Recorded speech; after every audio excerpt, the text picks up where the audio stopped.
Hello, good evening, everybody, and welcome to the London Branch October webinar. Delighted to have Sarah Leeson from the who's the Registrar of the Faculty of Occupational Hygiene, to join us today to talk about all things occupational hygiene, which has sparked a number of questions, not just within the London Branch Committee, but in broader people I've been talking to about what actually is occupational hygiene. Well, we will know by the end of this today, but what I'd like people to do, for those who are here, is could I have a quick show of hands on those who those who would say they had a good understanding of what occupational hygiene is, and for those that may not know how to do it, if you take your cursor down to below Sarah's title presentation, you can see there you'll get the opportunity to raise your hand, and that will give us an idea. So currently we've got about 20%. So 20% of those would say they know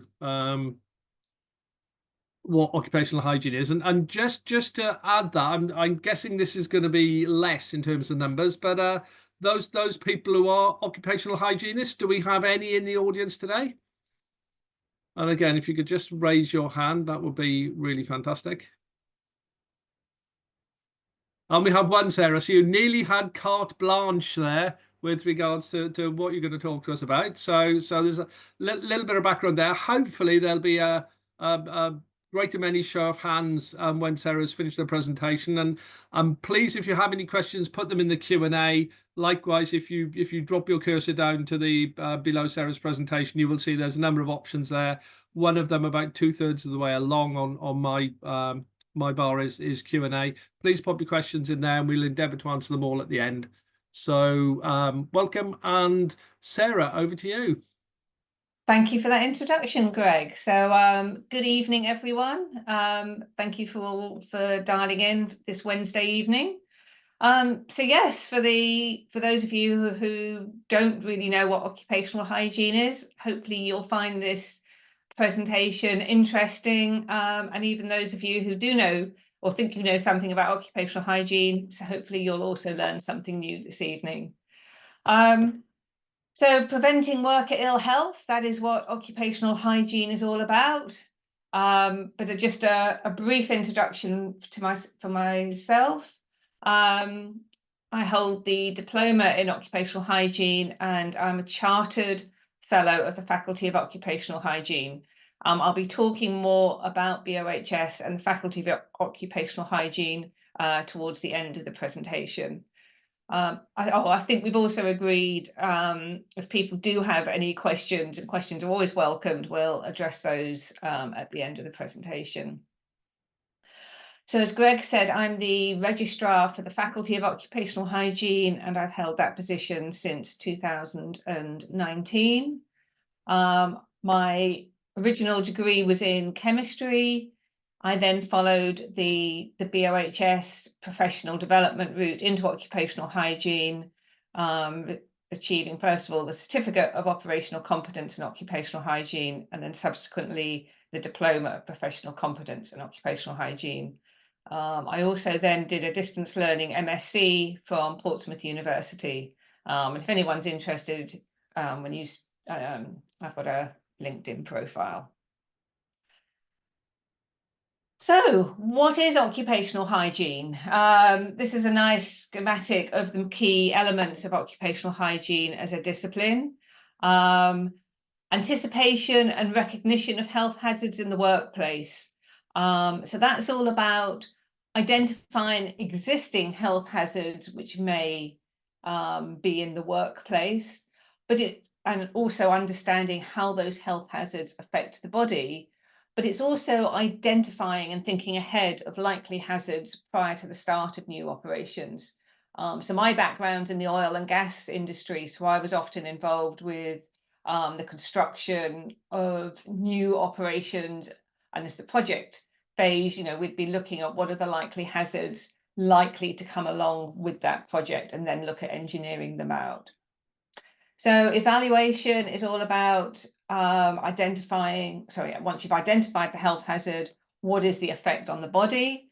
and that might be both by qualitative or quantitative assessment, and we refer to occupational exposure limits. And then finally is the control of health hazards in the workplace. So making sure that people aren't actually exposed to whatever the health hazard is. And that uses the hierarchy of controls. And we'll be going through each of these steps in a little more detail as we progress. But first of all, why is occupational hygiene important? Why do we want to be protecting people from the health hazards they may encounter in their workplace? Well, next few slides, I'm not going to be able to see your responses, but I just want you to think, and you can certainly jot down a piece of paper if you want to. There's no advice here, though. How many people die in the UK from certain circumstances? So the first one is, how many people die in work in the UK as a result of accidents at work? And those accidents could be crushing, they could be falling from heights, they could be poisoning, they could be suffocating, they could be impaling. Pause here, I can't see what people are doing. So at work, 148 people typically die each year. Now, obviously, these stats do vary from year to year. These slides, not all of these numbers have necessarily been updated recently. So, if it's like 152 this year, this is just ballpark figures. So approximately, 150-ish people actually die from accidents at work. So how many people die from alcohol poisoning? This is, in the whole population, not just, obviously, hopefully not many people die from alcohol poisoning whilst at work. And that's 200. Okay, so a little bit more than the number who die from accidents at work. How many people die on the roads? That's a stats we often hear when we're listen to the news. There was a horrific accident where in Kent the other day on the motorway, where a couple of people lost their lives. But annually, it's about 1,700 people. So now we come on to more health effect items. So asbestos is always in the news, as it should be, rightly so. But anyone got any idea of how many people die each year from inhaling asbestos? I think the HSE average is about 5,000, Sarah. Are you sure you're not looking at my slide, Greg? Well done, spot on, about 5,000 people a year. Yeah. So you can see the numbers are increasing here. So you might get a clue here with the trend. So Greg, you can have a go at the next one. How many people die from occupational cancer per year? And that word is key there. So this is occupational cancers. So cancers which have been contributed to exposures arising from work. Oh, off the top of my head, and I'm trying to remember the HSE figures. 12,000? 12,000 does come up. Think of that in a minute. Okay. It is less than that. So that's 8,700. Sorry. That's all right. How many people die from all occupational lung diseases per year? Can I refer you to my previous answer? I think that's what I was thinking about. 12,000, exactly. So this number will include asbestos-related lung diseases, lung cancers and asbestos-related lung diseases and lung cancers. So some of the numbers in this 5,000 and the 8,700 are within that 12,000. But, that is an awful lot of people who are dying because of their exposures at work. I don't probably need to be telling many of you this, but exposure to asbestos and a lot of the occupational lung disease agents typically have a long latency period. So a lot of the deaths we're recording now are actually due to exposures which happened many years ago. So what we're looking, hopefully, in many years' time, if somebody is doing this presentation, these numbers will be coming down as a reflection of the improved control measures which have been in place since the 80s or 90s. And this is a nice schematic. It is a little bit out of date now. So this is HSE stats 2014 to 15, whereas the stats on the other slide were, certainly the last couple I updated with the current HSE stats. But it was really the elephant in the room. So rightly so, there is a lot of focus on safety. And I'm not having a dig here at safety practitioners at all. But if you look at the number of people who die from occupational exposures, it completely swamps those who die from safety exposures. Sorry, safety incidents. And the challenge myself and my professional colleagues have is, where the safety is imminent, somebody, heaven forbid, falls from faulty scaffolding, it's there, it's then, it happens. If somebody's overexposed to hazardous substance at work, the chances are there aren't going to be any effects of that for years to come. So this is always many discussions I've had in the past with supervisors and managers to emphasize why we have to make sure controls are in place now to prevent health effects occurring in the future.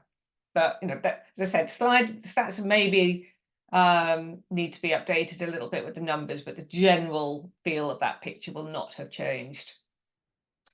And some more stats just for all health effects. So the HSE stats for 2022 to 23 reported that 1.8 million workers were suffering from work-related ill health. 1.8 million workers, that's horrendous. And that's new or long-standing ill health. So some of that may be stress-related, and that's an interesting sphere which typically hasn't been in the realm of occupational hygiene, but it's something we're sort of having to sort of, well, not become experts in, but certainly be aware of, because of the number of people now suffering from mental stress issues, and that can have certain impacts on how they're able to work safely in the workplace. So that's all the stats for this presentation. So now we'll sort of carry on a little bit about occupational hygiene. So that's that slide I showed before, and all around anticipating and recognizing, evaluating and controlling the health hazards in the workplace. Why do we do that? And that's to prevent ill health in the workplace. We do not want any workers going home in a worse condition from a health perspective than they came into work that day. So occupational hygiene is the science of worker health protection. It focuses on prevention and aims to keep people healthy and safe at work. So that is why occupational health is so important. So you might be thinking, what are some of the health hazards which we may encounter? So there are a lot of health hazards in the workplace. Some workplaces may just have one or two health hazards. Others, the big manufacturing sites, construction sites, for example, may have quite a few of these. So chemical agents, that can include gases, vapors, liquids, dusts, mists, fumes, fibers. I've no idea what the backgrounds are of everyone on this call, but I'm sure if you see those, most of you will be familiar with workplaces where one or more of these hazards arise. So physical agents, that can include noise, always a big one there, heat and cold stress, lighting and ionizing radiation, and hand and arm vibration. We also look at biological agents, such as Legionella. Probably sure you're all aware of another biological agent which has been in the news for the last 3 or 4 years, about 4 years. And last but not least, ergonomic factors such as DSE and manual handling. And probably I should have put at the bottom of there now some of the mental health aspects and how they can impact people as well. So I'm going to now, it worked in practice, just flick out of the big screen and just pop up a video, which is quite short, but it's a little video which the BOHS put together. It's just about a minute on what exactly is occupational hygiene. What exactly is occupational hygiene? Hopefully, Occupational hygiene is a scientific discipline. Hearing that.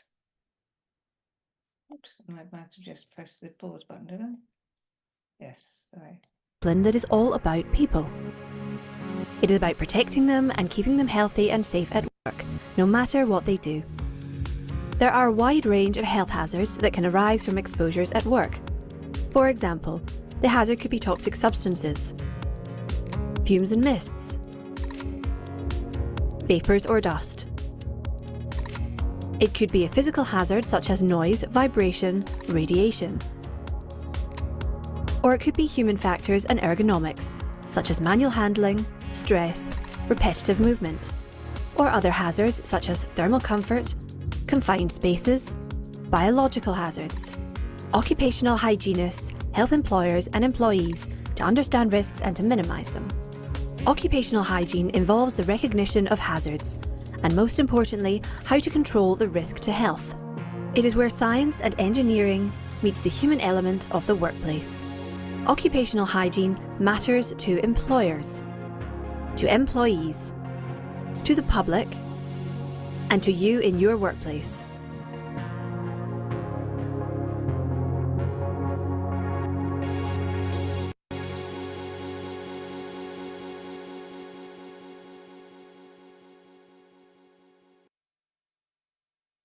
Every year, millions of homeowners battle rats and mice, leading to property damage, health risks, and sleepless nights. Why? Because traditional pest control methods sometimes can be ineffective, harmful.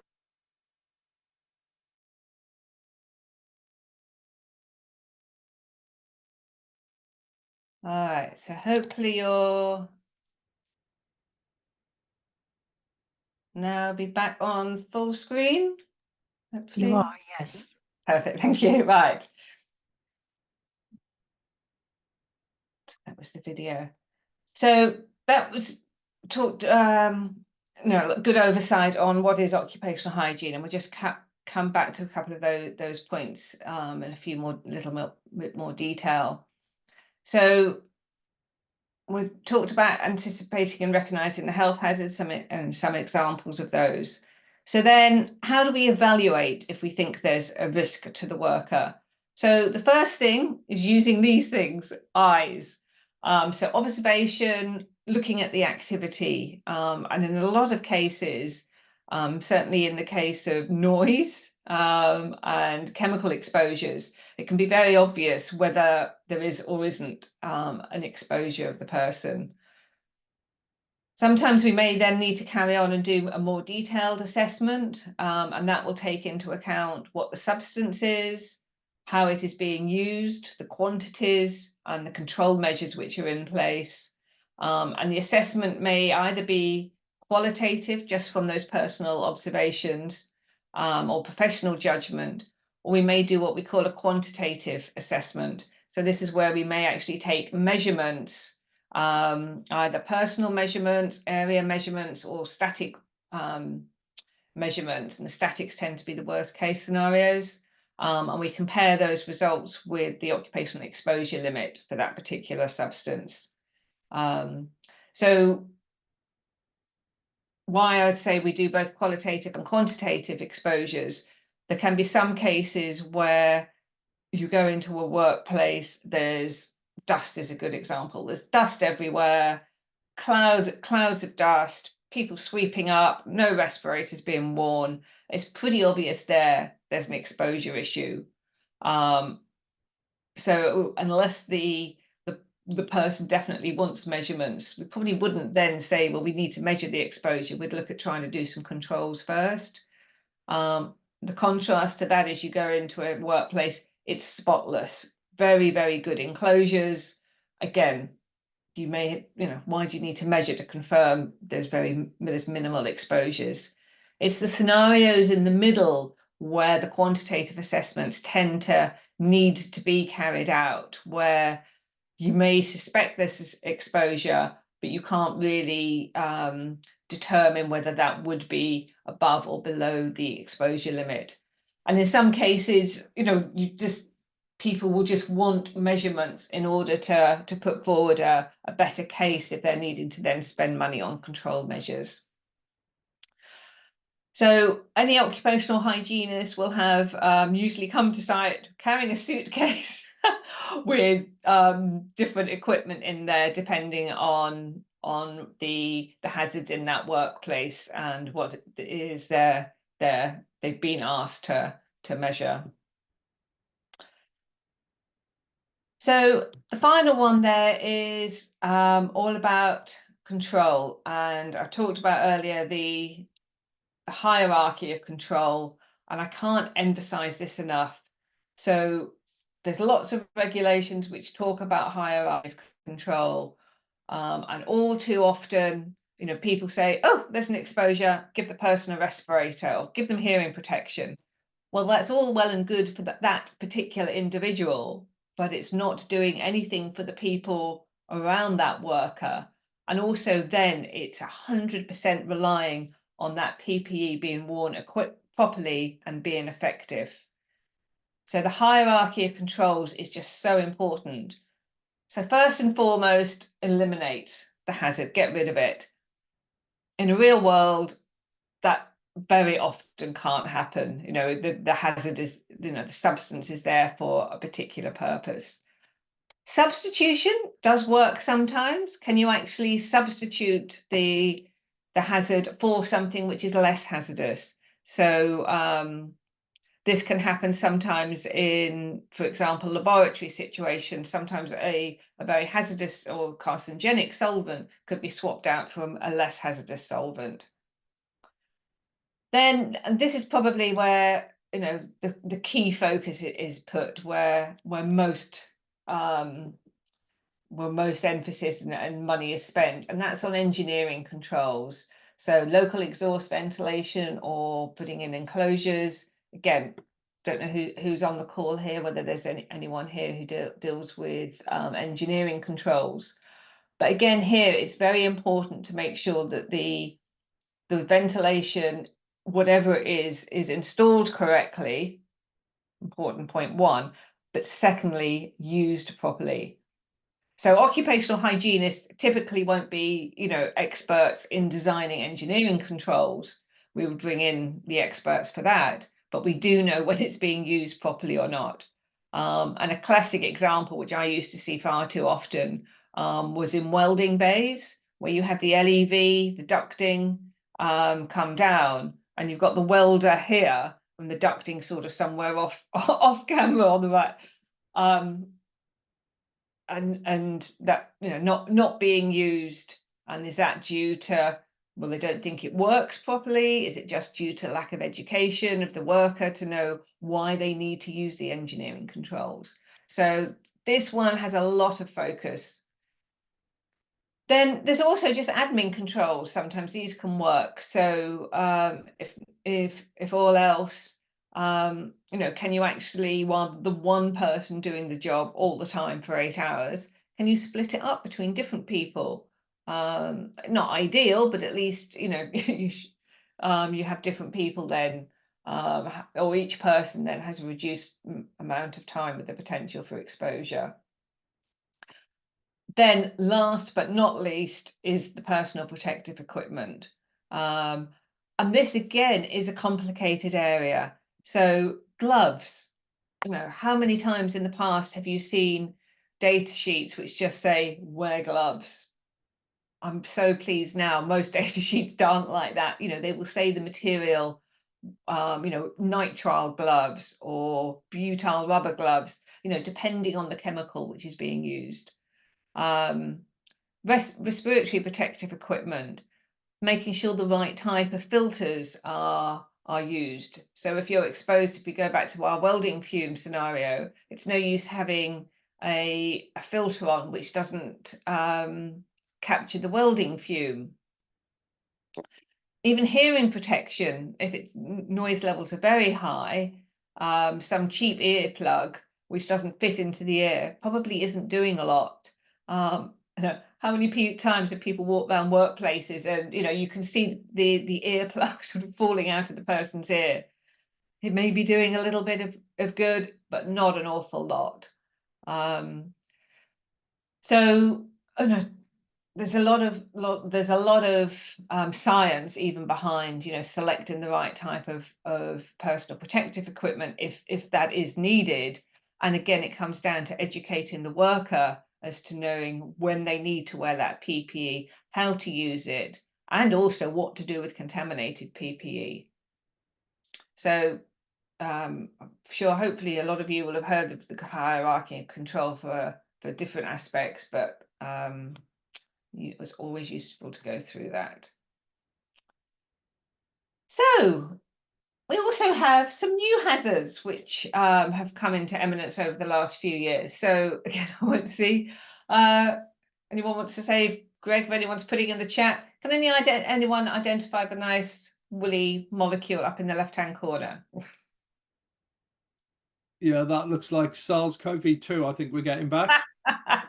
Thank you. Yeah, well done. So, you know, when I had the previous slide with biological hazards and Legionella, you know, none of us 4.5 years ago thought we'd be learning all about the COVID. So when I talk about BOHS in a few slides time, BOHS were very, very active when the pandemic broke out. There was a COVID hub on our BOHS website. We produced a lot of technical guidance for the workplace, for industry, on working safely within that COVID environment, and then produced a lot of the return to work safely guidance. Our CEO is still now actively involved with inputting into the COVID inquiry. So I think, you know, it did, ironically, it did occupational hygienists a lot of good, if I can say it that way. Apparently, for the first time ever, occupational hygiene is being talked about in the Houses of Parliament because of the input we provided, because controlling health hazards is what we are all about. And that is what we had to do with COVID. You know, look at how do you control workers from COVID at the same time as protecting them from whatever the usual health hazards were in their workplace. Second one, maybe a little bit more challenging. Anyone have any idea what this slide, the second picture, could be depicting? We have an answer, which is silica dust. Yes, well done. Okay, yes. Respirable crystalline silica. Yep, very good. Okay, gold star. Yeah, so this is specifically engineered stone, and the resulting silica exposure which can come from it. So engineered stone has been widely used in kitchens since the 60s, and there's been studies mainly up until recently done in the US, which demonstrated that 36% incidence of silicosis amongst workers in the industry in the 70s came from a result of poor control. Over here, engineered stone started to become much more popular around about 2010 onwards, increasing. So I think it's about 2021, it's about 70% of all new kitchen surface products. And with that, unfortunately, have come new cases of silicosis being reported. So BOHS has been very active on this, as is the HSE. And the HSE are actually have initiated within the last few weeks a proactive campaign to go out to sites where engineering stone is being worked to look at the processes and gather more data. So yes, unfortunately, silica, which is a hazard which has been around for a long time. Stonemasons were typically the people with exposures to silica, but it is one which is coming in now with this demand for engineered stone as a kitchen surface.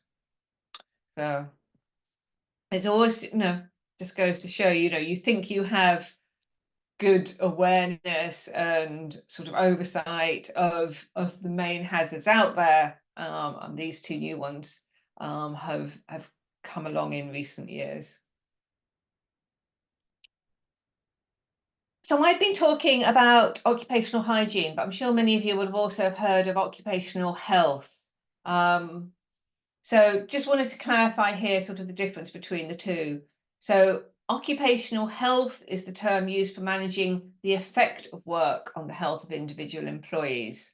So an occupational health providers will have those sort of one-to-one consultations with people, offer fitness for work assessments, health surveillance. They are distinct, but they are overlapping. Again, where I used to work, I worked as part of a medicine and occupational health department where I had a team of occupational hygienists, but we worked very closely with the occupational health physicians and occupational health nurses. And a good example of that would be, you know, if somebody came into the occupational health department complaining of irritation or tightness to the chest because of something they'd breathed in, that would then link in to myself and my team then going to look at, well, what is it that person has been doing in the workplace to cause those health effects? So if I like this circle, and some people do it as triangles, but you know, if you look at occupational hygiene is protecting the people from workplace health risks. And in an ideal world, we wouldn't need occupational health because we'd have the right controls in place to make sure everyone was protected, but we're not there yet. We have occupational health who manage the health of those workers. And then, you know, you have the whole well-being, so promoting healthy lifestyle choices. And that this over here again with the, you know, stress and the mental health issues I'm talking about referred to earlier, the well-being component is becoming a much stronger component nowadays. But you know, we overlap, we work together, but we are separate. So certainly occupational hygiene and occupational health, separate disciplines but complementary. And within occupational hygiene, you know, we have lots of, you know, we have besides there's sort of types of occupational hygienists. So you could say, you know, where would we be expected to work? So, you know, my career, I worked for a single company which had many sites. Other hygienists may be employed hygienists who just work at a single site. We have more and more hygienists now working as consultants where they may go around to many sites. And then, you know, as I mentioned, I referred back to the HSE a couple of slides ago, we have a whole team of hygienists working for the HSE. So they're sort of probably the four main sort of areas where you typically find occupational hygienists. And what we're very proud of through the HSE, sorry, from some of the BOHS campaigns, is some of the big construction companies who previously relied completely on consultants have actually gone out and hired their own hygienists now because they see the value of having that expert in-house being able to make their recommendations. So what some of you may be asking, well, where do you find a competent occupational hygienist? And I've deliberately put that word in, saying the competent occupational hygienist. Well, the answer as of last year is the Register of Occupational Hygiene Professionals. So this is a new register. It was launched last year through the BOHS and administered by the Faculty of Occupational Hygiene. And it's the only UK regulated professional register of those individuals who are competent to practice occupational hygiene. So I would love to say in the past, but we know even now there are people out there who, shall I say, dabble in occupational hygiene, but are not fully competent. So this is the definitive register of those deemed to be competent to practice occupational hygiene. It is just a register, so the link here will take you to it. And it's not necessarily to go out and find that individual. It's more if somebody comes to you offering occupational hygiene services, the register lets you check what their level of expertise is. And not only was the register launched last year, I'm delighted to say it's actually been accredited by the Professional Standards Authority for Health and Social Care. And that accreditation recognises the BOHS's commitment to the highest standards in professional practice in the field of occupational hygiene. And we are also the first of the occupational hygiene professions to have obtained that accreditation. So the register is maintained in the public interest. It is constantly it is updated. People can apply to go onto the register, and as long as they can verify that they do have the required competencies, then they can be added to the register. It's maintained under strict conditions. It's subject to regulation by the PSA. We're coming up to actually our first year of being accredited. So we're actually having to provide documentation to the PSA to make sure all of the standards we had in place a year ago are still being met and upheld. And it is a voluntary register. So these are some logos, and I'm going to be talking a bit more now about BOHS. So this is the logo for the faculty, which I'm involved with, the BOHS, and this is the accredited register PSA symbol, which those on the register, or most of those on the register, are entitled to use. So if any of you, apart from that one person who is already an occupational hygienist, is interested in becoming one, what are some of the skills you might need? We obviously, you need to apply the principles of occupational hygiene, which you get through training. You need to be able to use experience and knowledge to find practical solutions. And I think I've used examples of that for control measures and PPE. You need excellent verbal and written communication and interpersonal skills. You'll be engaging with all people of all levels in the organisation, from the workers to supervisors to upper management. Have good project management skills, display empathy and patience. Boy, you certainly need patience at times. And you need confidence, because at times you will be advocating for changes and having to justify why you want to make changes in the workplace. This is just some of the required knowledge you might need. And again, you get this through training. So some basic toxicology, so you understand how different agents impact the body. I've talked briefly about, we carry out exposure measurements, so you learn how to carry those out and how to use the equipment. You also have to understand the analysis of the measurement results, be able to evaluate the risks, have a basic or good understanding of engineering measures, look at containment solutions, be able to come up with suggestions for how to reduce exposure, and take account of human factors and leadership in addition to technical requirements. And that sort of human factors element and leadership and soft skills is somewhere where we've been focusing a lot more in recent years, because it's all very well having the technical skills, but you need those soft skills to accompany them. So this is the BOHS, the British Occupational Hygiene Society, the Chartered Society for Worker Health Protection. It is a charity, it's a science-based charitable body. Last year we were celebrating our 70th anniversary. It's the only professional society which represents professional occupational hygienists in the UK. It's got over 1,500 members in 53 countries. Particularly proud that in 2023 it was awarded a Royal Charter, and what that means is that the BOHS is the only occupational hygiene society globally which offers up the opportunity for members to become an a chartered occupational hygienist.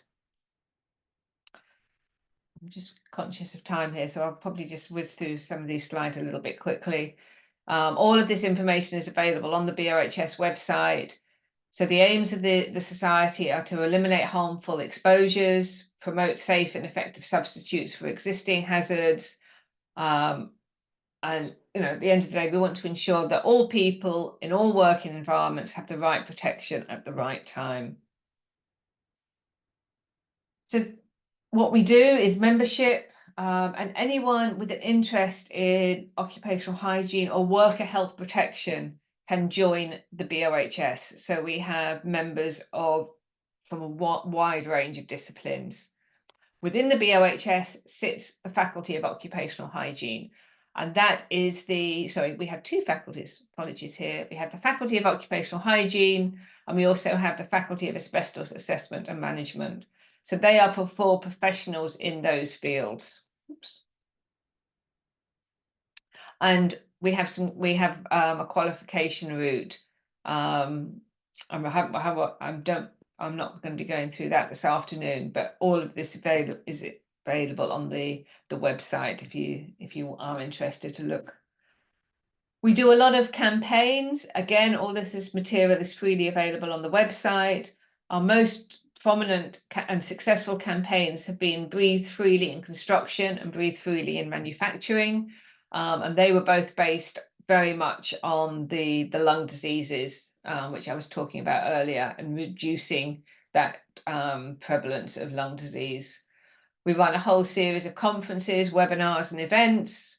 We publish an academic journal, and we have lots of free technical advice and guidance on our website. As I said, BOHS membership of the BOHS is available to anyone who is interested in worker health protection, whereas the Faculty of Occupational Hygiene is for those who have started and are anywhere on a professional professional journey to qualify as an occupational hygienist. And we have 4 different levels of membership, starting as associate, where you just have started off on your professional journey. Licentiate holds the certificate of occupational competence. A chartered member has the diploma, and then our top level. And at this stage, once you have the diploma, you are then entitled to call yourself a chartered occupational hygienist. Each of these levels are achieved through gaining additional qualifications. But then when you have worked at a suitably senior level within the field, then you can apply to become a chartered fellow of the Faculty of Occupational Hygiene. One of the key goals or aims of the Faculty of Occupational Hygiene over recent years has been to improve the standards and transparency of the expected competency levels of everyone who practices occupational hygiene. So setting up the register was a big step forward on that. And we have free technical guidance available for anyone who might be seeking occupational hygiene advice. So the buyer's guide is really for anyone who might think they need to buy in occupational hygiene services. And then the good practice guide for consultants is the minimum levels we would be expecting for anyone who is providing occupational hygiene consultancy. And ultimately, we would hope anyone who is an occupational hygiene consultant is on that register. And the question would then be, if you're not on the register, why not? So I'll finish off with a couple of pictures here. So I think here, do we have a dust problem? I think we probably do. So this is obviously we don't know what this dust is, but this would be one of those scenarios where we would go in, probably not really bother about carrying out exposure monitoring. I think it's pretty obvious there is a problem. We'd be looking at where is all of this dust coming from? What is it? What are people doing in here? And how can we improve the situation in that workplace? In contrast, this is an interesting one. So it looks a very clean environment, but clearly something pretty hazardous is in this vat here. When you look at this person, chemical suit here, and wearing a respirator, gloves. It looks as if this is under negative pressure. So looks very clean, but potentially this person is not wanting to get exposed to whatever is in there. Right, I'm just going to show you another quick video called "Why is Occupational Hygiene a Good Thing?" And then we should have time for a few questions, I hope. So here we go. So why is occupational hygiene a good thing? 12,000 people die each year in the UK as a result of illnesses caused by their occupation. 4,000 deaths per year from asbestos-related disease. 40,000 new cases of work-related skin diseases per year. 1.2 million people suffer from work-related illnesses, including asthma, cancer, and many others. In fact, it is estimated that 1 in 20 cancers are attributed to work-related causes. There are 8,000 deaths and 13,500 new cases of occupational cancer per year. Occupational hygiene is about preventing these deaths and illnesses, which currently cost the country more than £13 billion per year. Without occupational hygiene, these numbers and costs would be significantly higher. Occupational hygiene not only benefits employees and their employers, it in turn benefits society as a whole.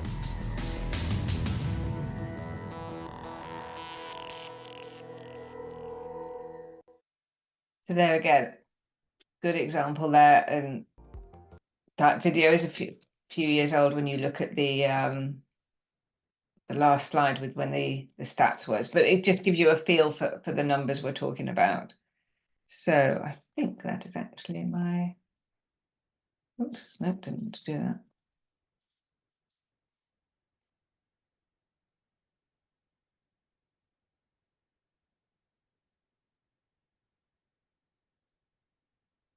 So are you seeing my final slide there?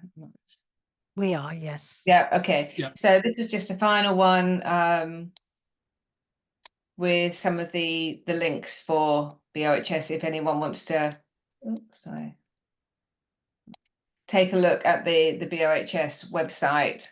And it's an usual thing. It's on LinkedIn, Twitter, Facebook.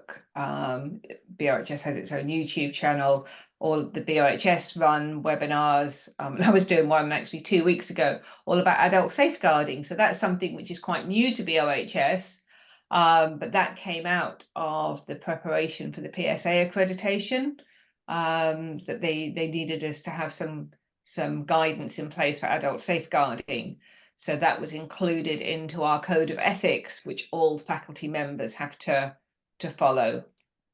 But we've got lots of webinars up there.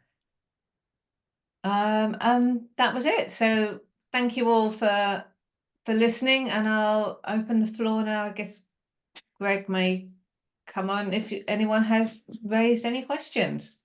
Thank you very much. And maybe you want to repeat the question again about how many people know about occupational hygiene. It could be. I think the answer to that will be more than when we started. So that's. I can ask you, Greg. Yeah. No, definitely. Certainly some of the perspectives. Yeah, I've got a question, Sarah. We've seen. Obviously, asbestos is a well-trodden, if not completely contained, if I can use that word, path. We're still seeing we've seen what has happened with asbestos change and develop with regards to those at risk. Similarly, with regards to noise, is increasingly better understood, and then more recently we've had HAVs, hand-arm vibration, and respiratory crystalline, as you talked about, as examples of nationwide campaigns.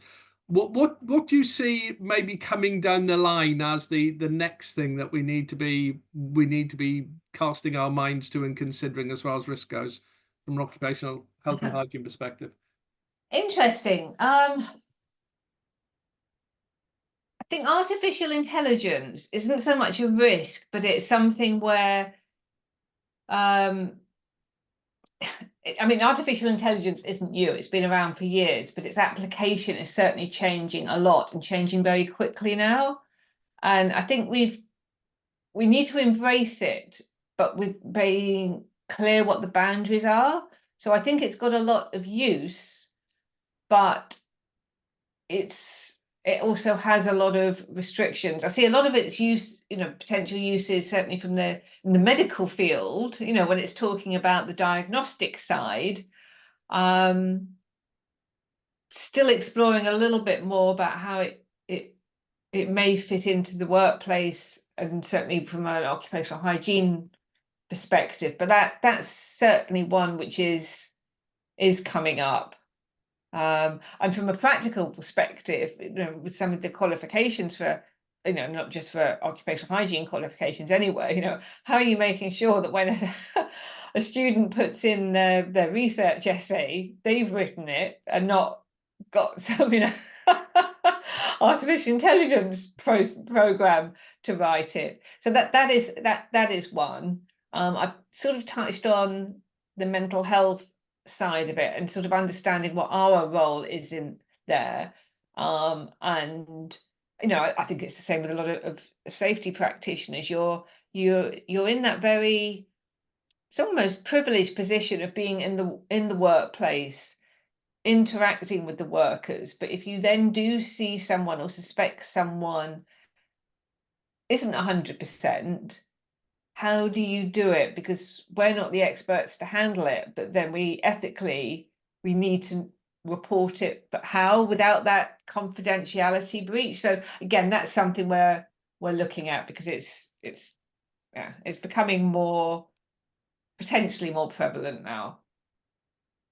Okay, thank you very much. And another one, if I may, noticed three or so years ago now, the World Health Organization changed its guidance on levels of particles, particularly PM 2.5s. How are we seeing that, bearing in mind that a lot of that is more externally generated and less so in the majority of workplaces? I appreciate there will be a number that are generating dust, but that interaction between the environmental and the workplace as far as managing those go, because obviously we've got guidance, total inhalable, total respirable dust levels, which are very, very close to what the what we need to look at in terms of what's being managed, and significantly higher than what the WHO are now purporting. Okay, I may not be able to give you about too much of a succinct question on here, but more generally, we are being challenged that limits are coming down, and as you say, almost getting down to levels which in the past might have been environmental levels, which have always typically been lower.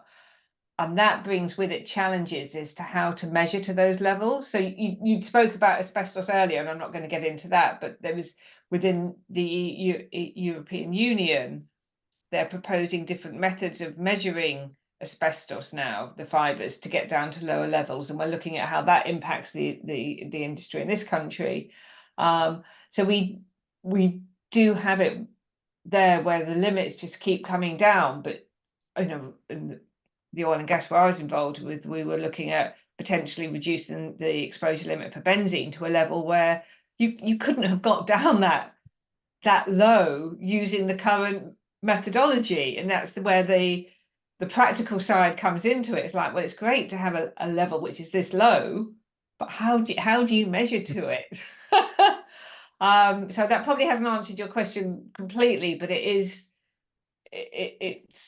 it's one we're aware of, and it's almost handled on a one by one basis as those levels come down. Brilliant. Okay, thank you. And so some of the lower, I wasn't sure if you were going to go down the route of nano. So nano is another area where occupational hygiene has been drawn into, because that's an area where, again, it challenges the current methodology for measuring particles because of the size. Yeah, which is what we're saying, where we're saying what was ppms now becoming ppbs, and it's a whole different ball game. It is, yeah. Brilliant. Unless anybody wants to pop a further question in, I think we're done. You're off the hook as far as questions go. So everybody is feeling far better about occupational hygiene. Again, I'm just going to ask the question once more. Who feels a little bit more prepared now? If you could just put your hands up with regards to occupational hygiene in terms of what you have, your understanding of it, and and how you were going to approach it going forward. That's success, Sarah. The hands are going up all the time. So we'll take that as a job very well done. Oh, thank you. So just remains to say again, it's 5 to 7. Sarah, thank you very much indeed for your time today on the webinar and answering all the questions on behalf of the London branch, and have a lovely rest of your evening. And similarly to all those who were on the webinar tonight, have lovely rest of your evenings wherever you may be in the world. No, thank you very much, Greg. Appreciate the opportunity to present to you this evening. Thank you very much indeed. Thank you.